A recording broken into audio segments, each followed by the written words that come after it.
வணக்கம்.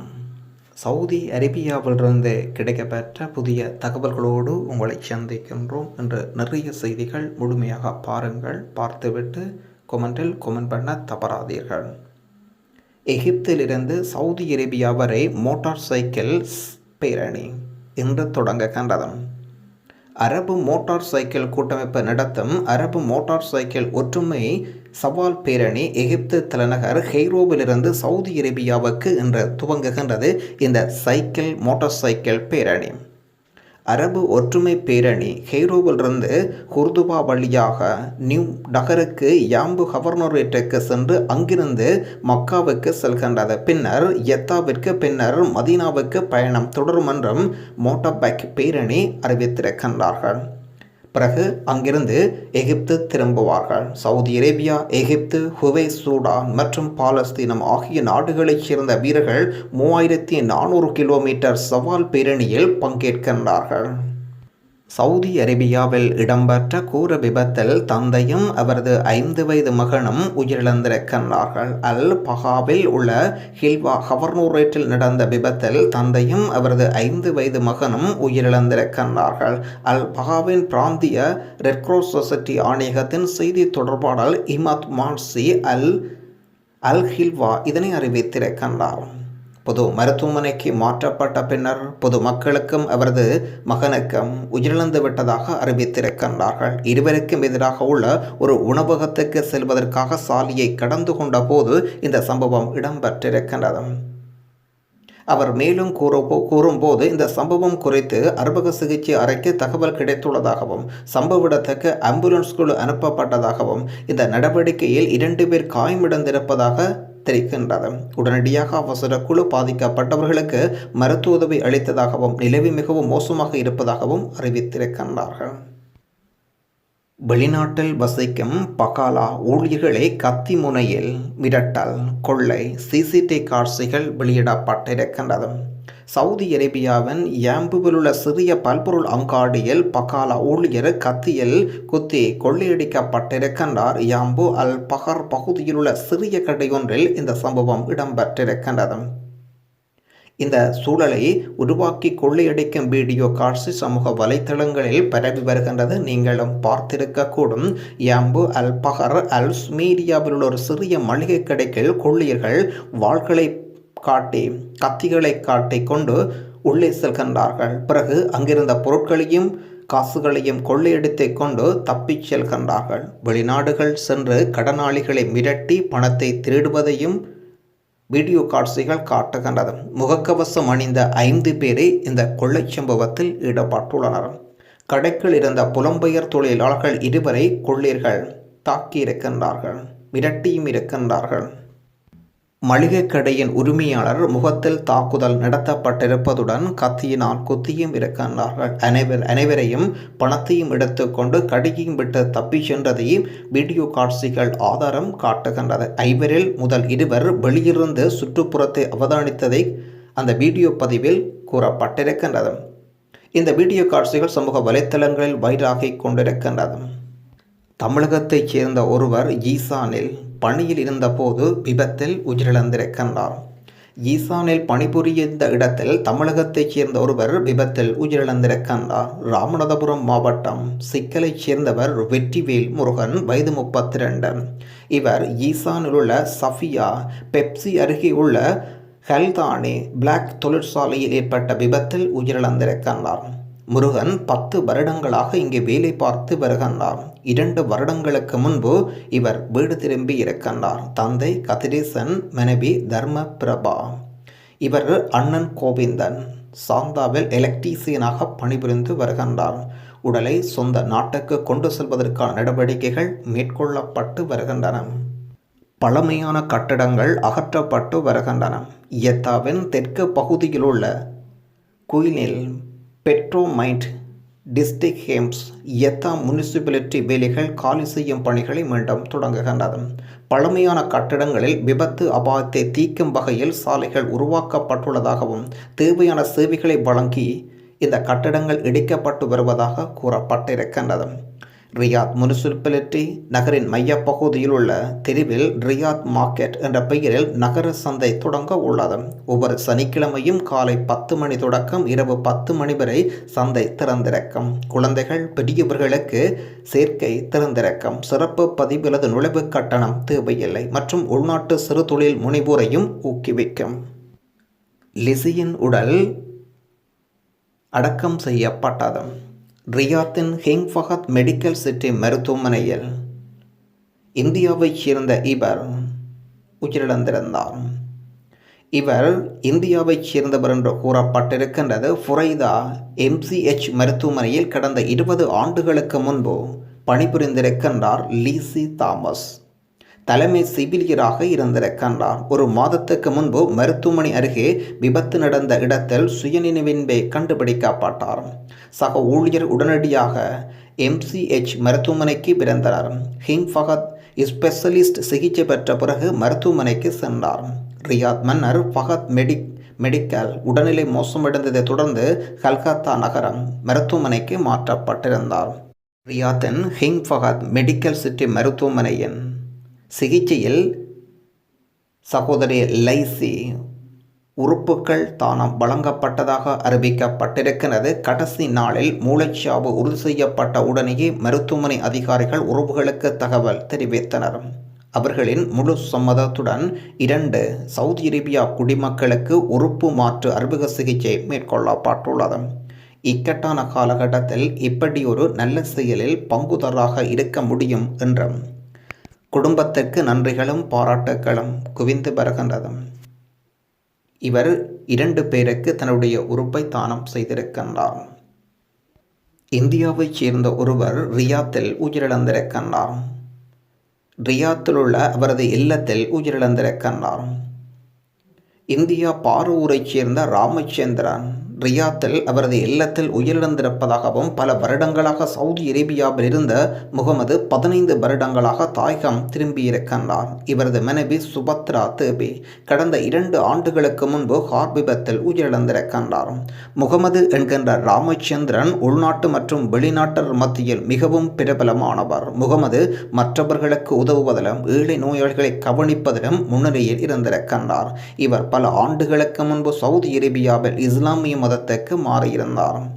அப்பா வேலாயுதன், அம்மா சுமதி, அவரது நண்பர் அனீசுடன் பல்வேறு சமூக பணிகளை இவர் மேற்கொண்டு வந்திருக்கின்றார். இவருடைய உடலை ரியாத்தில் அடக்கம் செய்யும் பணி ஈடுபட்டுள்ளனர் சமூக ஆர்வலர்கள். சவுதி அரேபியாவில் விரிவான ஆய்வு. ஒரே வாரத்தில் 15,688 குற்றவாளிகள் கைது செய்யப்பட்டுள்ளனர்.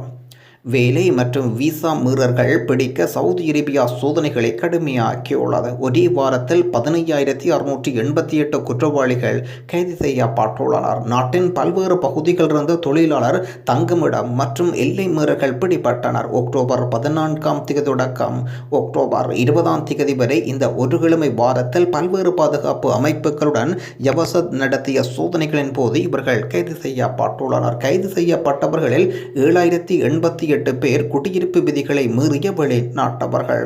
எல்லை மீறல்களுக்காக 6,985 பேரும், தொழிலாளர் சட்டத்தை மீறியதற்காக 1,615 பேரும், எல்லை சட்டத்தை மீறிய அண்டை நாடுகளிலிருந்து சவுதி அரேபியாவுக்கு செல்ல முயன்ற 406 பேரையும் பாதுகாப்பு படையினர் கைது செய்தனர்.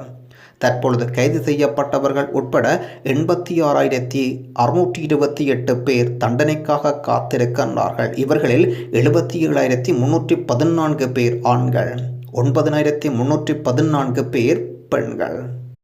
மேலும் தொடர்புகளுக்கு 0569586115க்கு அழைப்பை ஏற்படுத்துங்கள்.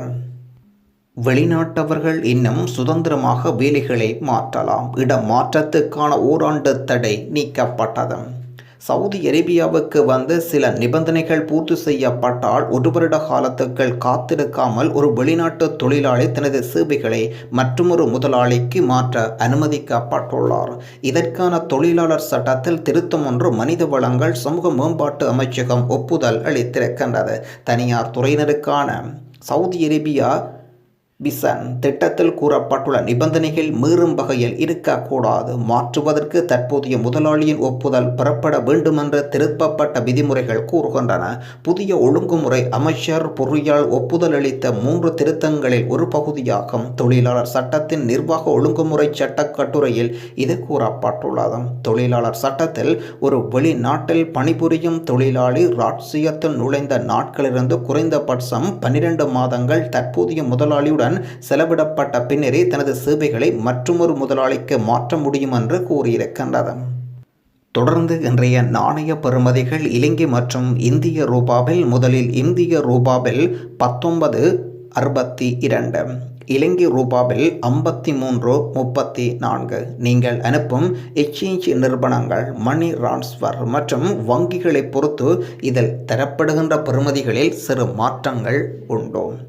இன்றைய வைரஸ் தொற்று தொடர்பான நிலவரங்கள்: கடந்த 24 மணி நேரத்தில் 65 நபர்களுக்கு வைரஸ் பெருந்தொற்று, 2 நபர்கள் சிகிச்சை பலனின்றி உயிரிழந்திருக்கின்றார்கள், 70 நபர்கள் அவசர சிகிச்சை பிரிவில் இருக்கின்றார்கள். வைரஸினால் பாதிப்படைந்த நபர்களின் மொத்த எண்ணிக்கை 5,48,368 நபர்கள் ஆகும். அவசர இரத்த தானம் தமிழ்நாடு தவ்ஹீத் ஜமாத் ரியாத் மண்டலம். இதய அற்புக சிகிச்சைக்காக ரியாத்தில் உள்ள சவுதி அரேபியா ஜெர்மனி மருத்துவமனையில் அனுமதிக்கப்பட்டுள்ள தமிழகத்தைச் சேர்ந்த முகமது அனீஃபா அவர்களுக்கு அவசரமாக இரத்தம் தேவைப்படுவதாக தமிழ்நாடு தவ்ஹீத் ஜமாத் ரியாத் மண்டல் நிர்வாகத்தை அவர் நண்பர்கள் தொடர்பு கொண்டதை அடுத்து அவருக்கு தேவையான 2 யூனிட் இரத்தம் அவசரமாக ஏற்பாடு செய்து கொடுக்கப்பட்டிருக்கின்றது. என்றும் மனிதநேய பணியில் தமிழ்நாடு தவ்ஹீத் ஜமாத் ரியாத் மண்டலம். சவுதி அரேபியா மன்னரை விஷ மோதிரம் மூலம் கொல்ல இளவரசர் யோசனை கூறினார் முன்னாள் அதிகாரி. மறைந்த மன்னர் அப்துல்லாவை கொல்ல சவுதி அரேபியாவின் பட்டத்து இளவரசர் விஷ மோதிரத்தை பயன்படுத்த பரிந்துரைத்தார் என்று அந்த நாட்டின் முன்னாள் உளவுத்துறை அதிகாரி குற்றம் சுமத்தியிருக்கின்றார். தனது தந்தையை மன்னராக்குவதற்காக அவ்வாறு செய்ய விரும்புவதாக பட்டத்து இளவரசர் முகமது பின் சல்மான் தனது உறவுகள் கூறியதாக CPS தொலைக்காட்சிக்கு அளித்த நேர்காணலில் சாத்தால் ஜாஃப்ரி அறிவித்திருக்கின்றார். அடுத்த வாரிசு யார் என்பது தொடர்பாக அப்போது ஆளும் குடும்பத்துக்குள் பதற்றம் ஏற்பட்டிருந்தது. யாஃப்ரியை புனைக்கதைகள் கூறும் நம்பகமில்லா அதிகாரி என்று சவுதி அரேபிய அரசு அறிவித்திருக்கின்றது. சவுதி அரேபியாவின் உண்மையான ஆட்சியாளராக இருக்கும் பட்டத்து இளவரசர் முகமது பின் சல்மான் ஒரு மனநோயாளி கொலைகாரர், மத்திய கிழக்கின் எல்லையற்ற செல்வங்களை கொண்டு தனது மக்களுக்கும் அமெரிக்காவுக்கும் இந்த ஒட்டுமொத்த பூமிக்கும் அச்சுறுத்தலாக இருப்பவர் என்று CPS-இன் 60 நிமிட நிகழ்ச்சி பேட்டியில் யாஃப்ரே கூறியிருக்கின்றார். 2014ஆம் ஆண்டு நடந்த சந்திப்பின் போது அப்போது உள்துறை அமைச்சராக இருந்த இளவரசர் முகமது பின் நஃபியிடம் மன்னர் அப்துல்லாவை கொல்ல ஏற்பாடு செய்ய முடியும் என்று சல்மான் கூறியதாக யாஃப்ரே அறிவித்திருக்கின்றார். சல்மான், நான் அப்துல்லாவை படுகொலை செய்ய விரும்புகின்றேன். எனக்கு ரஷ்யாவிலிருந்து ஒரு விஷ மோதிரம் கிடைத்திருக்கின்றது. அவரிடம் கைகுலுக்கினால் போதும் அவர் முடிந்து விடுவார் என்று யாஃப்ரே அறிவித்திருக்கின்றார். தற்பெருமை பேசியிருக்கலாம், ஆனால் அப்படி சொன்னார். நாங்கள் அதை கவனமாக எடுத்துக்கொண்டோம். இந்த விவகாரம் அரச நீதிமன்றத்தில் தனிப்பட்ட முறையில் தீர்க்கப்பட்டது என்று கூறிய யாஃப்ரே, இந்த சந்திப்பு ரகசியமாக படமாக்கப்பட்டது என்றும் அந்த காணொளி பதிவில் 2 பிரதிகள் எங்குள்ளது என்பது தனக்கு தெரியும் என்று கூறியிருக்கின்றார். முன்னாள் மன்னர் அப்துல்லா 2015ஆம் ஆண்டு 90 வயதில் உயிரிழந்தார். அவருக்கு பிறகு அவரது சகோதரரும் முகமது பின் சல்மானின் தந்தையுமான சல்மான் மன்னரானார். அவர் முகமது பின் நைஃபை பட்டத்து இளவரசராக அறிவித்தார். 2017ஆம் ஆண்டில் நைஃபுக்கு பதிலாக முகமது பின் சல்மான் பட்டத்து இளவரசர் ஆனார். நைஃபின் உள்துறை அமைச்சர் பதவியும் பறிக்கப்பட்டது. கடந்த ஆண்டில் அவர் வீட்டுக்காவலில் வைக்கப்பட்டதும் கூறப்பட்டிருக்கின்றது. முகமது பின் நைப் பதவி நீக்கம் செய்யப்பட்ட பின்னர் யாஃப்ரி கனடாவுக்கு தப்பிச் சென்றார். துருக்கியில் சவுதி அரேபியா பத்திரிகையாளர் ஜமால் கஷோகியை சவுதி அரேபியா உளவாளிகள் கொலை செய்த சில நாட்களின் பிறகு தன்னையும் கொல்ல ஒரு குழு அனுப்பியதாக யாஃப்ரி தனது பேட்டியில் அறிவித்திருக்கின்றார். கனடாவின் ஓட்டோவா நகரில் உள்ள ஒரு விமான நிலையத்தில் 6 பேர் கொண்ட குழு தரையிறங்கியதும் பகுப்பாய்வுக்காக சந்தேகத்துக்கிடமான உபகரணங்கள் எடுத்துச் சென்றதையும் சுங்கத்துறையினர் கண்டறிந்ததை அடுத்து அவர்கள் திருப்பி அனுப்பப்பட்டனர் என்று யாஃப்ரி அறிவித்திருக்கின்றார். ஆனால் இளவரசர் இந்த குற்றச்சாட்டுக்களை மறுத்தார். யாமல் கசோக்கியின் கொலையிலும் தமக்கு இந்த தொடர்புமில்லை என்றும் கூறியிருந்தார். இருப்பினும் அவர் இந்த கொலைக்கு ஒப்புதல் அளித்துள்ளதாக அமெரிக்க புலனாய்வு அமைப்பு கணித்திருக்கின்றது. சவுதி அரேபியா இந்தியாவிலிருந்து சவுதி அரேபியாவுக்கு நேரடி விமான சேவைகள். சவுதியில் 2 டோஸ் பெற்றவர்கள் புதிய விசா, விசிட் விசா, இகாமா ஹோல்டர் இந்தியாவிலிருந்து சவுதிக்கு நேரடி பயணங்கள் மேற்கொள்ள விமான டிக்கெட் எடுத்து தரப்படும். தொடர்புகளுக்கு இதில் இருக்கின்ற இலக்கங்களுடன் தொடர்புகளை ஏற்படுத்தி மேலதிக விவரங்களை பெற்றுக்கொள்ளுங்கள். பயணத்தடை நீக்கப்பட்டுள்ளதாக பொய்யான பிரச்சாரம். இந்தியா உட்பட்ட நாடுகளில் விமானத்தடை சவுதி அரேபியா நீக்கியதாக போலியான தகவல்கள் சமூக வலைத்தளங்களில் பரப்பப்பட்டு வருகின்றது. சவுதி அரேபியா உள்துறை அமைச்சகத்தின் லோகோ உட்பட போஸ்டர்கள் பரவலாக பரவி வருகின்றது. ஆனால் இது தொடர்பாக சவுதி அரேபியா உள்துறை அமைச்சகம் மற்றும் சவுதி அரேபியாவின் அதிகார ஊடகங்களில் அதிகாரப்பூர்வ கணக்குகளில் எதுவும் வெளியிடப்படவில்லை என்பது மட்டும் உண்மை.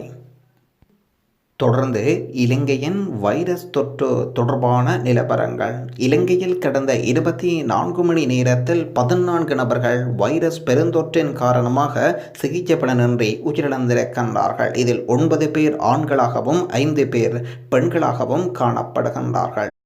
தாயகம் திரும்பும் பயணிகள் 20 வினாடிகளில் வெளியேறும் வகையில் புதிய ஆன்லைன் முறை அறிமுகம்.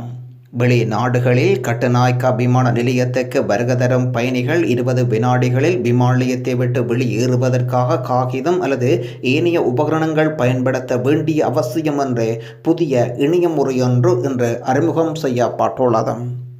இலங்கை வர விரும்பும் பயணிகள் அந்த நாட்டு விமானத்தில் அல்லது கட்டுநாயக்க விமான நிலையத்தை வந்தடைந்த போது airport.lk என்ற இணையதளத்தினூடாக இந்த அமைப்பை அணுக முடியும். அல்லது விமான நிலையம் வருகை வளாகத்தில் அமைந்துள்ள QR கோடாக குறியீட்டு பலகைக்கு சென்று உங்கள் தகவல்களை நீங்கள் சமர்ப்பிக்கலாம்.